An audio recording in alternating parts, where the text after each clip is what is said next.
अच्छा सर एक फोटो घेऊन ठेवा आता प्लीज ना बघू दे यांच्यावरती मी काम बरं ठीक आहे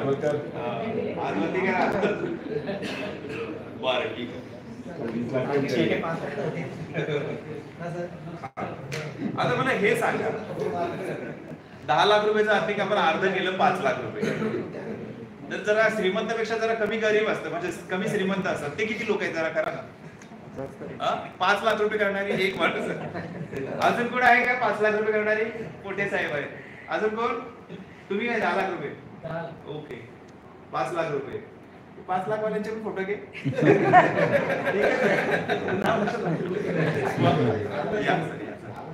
आणि मला हे सांगा 5 लाख 10 लाख रुपये आपल्याकडे गरीब कोण आहे का म्हणजे 2.5 लाख 1 लाख 3 महिन्यामध्ये कोण असं तो करा आतमध्ये करा कोणच नाही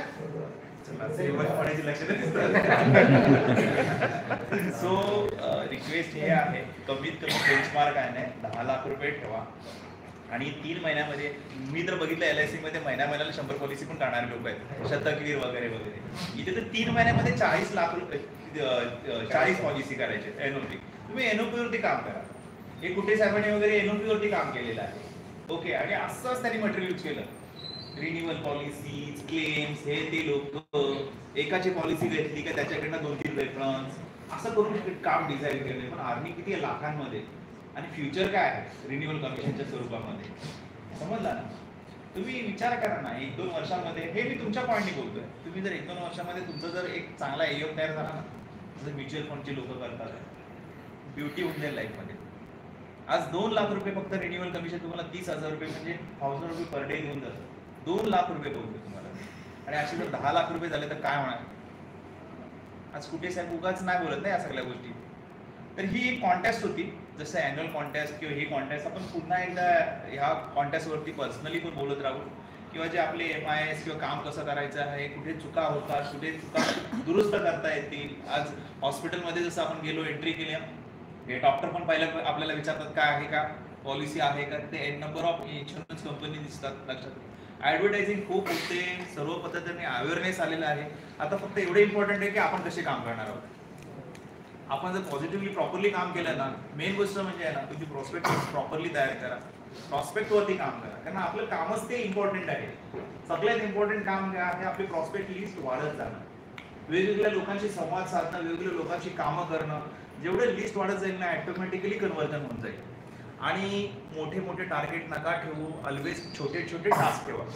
श्रीमंत बनण्याची पण प्रोसेस आहे पैसे कमवण्याची पण प्रोसेस आहे एकदम तुम्ही गडगडच्या तिकडे लॉटरी लावायची नाहीये तुम्ही स्टेप बाय स्टेप टार्गेट ठेवा लाईफ मध्ये लक्षात घ्या तुम्हाला 3 वर्षात किती अर्निंग करायचं आहे माझं काय असायला पाहिजे 5 वर्षात किती असायला पाहिजे 10 वर्षात काय किती करायचं आहे जसं कुठे साहेबांनी बोलले मला 4 वर्षातच एड करायचं आहे लक्षात घ्या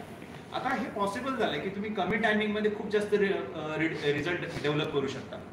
तुम्हाला तुमचं हे जे ब्रेन आहे ना हे कसं विचार करतो ना त्याच्यावर आहे बाकी काही नाहीये तुम्ही जर डिझाईन केलं 10 लाख 1 कोटी पण करू शकता तर 1 कोटी डोक्यामध्ये आणला ना तर 1 कोटी प्रमाणे विचार करणार तुम्ही पण तुम्ही 10 लाख रुपये आणला ना 10 लाख रुपयाच्या वरती 11 लाख पण होणार नाही तुमच्या किंवा तुम्ही जर बोलत जातात ना 5 लाख रुपये तर 5 लाखाच्या वरती 6 लाख पण नाही होणार तुमचे कारण आपण तिथेशी आणून ठेवले आपल्याला खूप गोष्टी आहेत खूप लोक आहेत की ज्यांच्याकडनं आपण खूप काही काही शिकू शकतो इथेही भरपूर लोक आहेत ज्यांची मी नावं समोर दिसतात मला लोक खूप हुशार आहेत खूप बऱ्याच गोष्टी केल्यात त्यांनी लाईफमध्ये जसं तन्ना सरांना वगैरे आपण बोलवतो कुठे सांगणार हे अचीव ऑलरेडी केलेलं आहे त्या गोष्टी त्यांनी प्रूव्ह केलेलं आहे यांना नवीन प्रूव्ह करायची गरज नाही लक्षात घ्या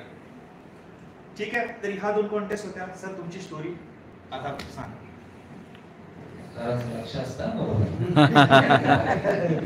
ये महत्वाचं आहे बरोबर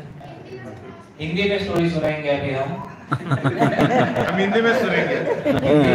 क्योंकि मैडम को जब मैंने देखा दोपहर को तो मैं बहुत खुश हुआ क्योंकि मैं बजाज में काम करता था वाशी में अतुल निकम जी के सर के टीम के अंदर तभी से मैं आपको पहचानता हूँ आप मुझे नहीं पहचानते रहेंगे मैं जानती हूँ जानते हो ठीक है बढ़िया तो देखो हिंदी में स्टोरी अभी हम 1-2 मिनट में बताऊंगा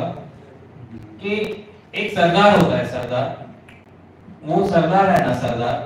अपने गधे को लेके चल रहा होता है रास्ते से